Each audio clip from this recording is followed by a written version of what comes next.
வணக்கம் நண்பர்களே, இன்றைக்கி நம்ம ஹைதராபாத் சிக்கன் தொக்கு எப்படி செய்யலான்னு பார்க்கலாம். கடாயில் ஒரு 3 கரண்டி எண்ணெய் சேர்த்துக்கலாம். சோம்பு, பட்டை, ஏலக்காய், கிராம்பு சேர்த்துக்கலாம். 4 பெரிய சைஸ் வெங்காயத்தை கட் பண்ணி வச்சுருக்கேன், அதை சேர்த்துக்கலாம். 2 தக்காளி சேர்த்துக்கலாம். 1 ஸ்பூன் இஞ்சி பூண்டு விழுது சேர்த்துக்கலாம். நல்லா மிக்ஸ் பண்ணி விட்டுடலாம். ஒரு கையளவுக்கு கருவேப்பிலை சேர்த்துக்கலாம். அதையும் சேர்த்து நல்லா பச்சை வாசனை போகிற அளவுக்கு கலரி விட்டுடலாம். இப்போ மஞ்சத்தூள் போட்டு வேக வச்ச சிக்கனை வேக வச்ச தண்ணியோடு ஆட் பண்ணிக்கலாம். அதையும் சேர்த்து நல்லா மிக்ஸ் பண்ணி விட்டுடலாம். 1 டேபிள் ஸ்பூன் கறி பவுடர் சேர்த்துக்கலாம்.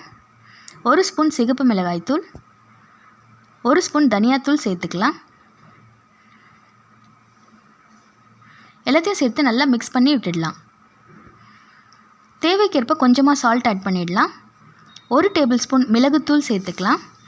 1 டேபிள் ஸ்பூன் சீரகத்தூள் சேர்த்துக்கலாம். எல்லாத்தையும் சேர்த்து நல்லா மிக்ஸ் பண்ணி விட்டுட்டு எண்ணெய் திரண்டு வர அளவுக்கு திக்காக கொதிக்க வைக்கலாம். கொதித்து வரும்போது புதினா, கொத்தமல்லி, நீல வாக்கில் கட் பண்ண பச்சை மிளகாய் அதை சேர்த்துக்கலாம். சேர்த்து நல்லா மிக்ஸ் பண்ணி விட்டுடலாம். நம்மளோட ஹைதராபாத் சிக்கன் தொக்கு ரெடி. தேங்க்ஸ் ஃபார் வாட்சிங்.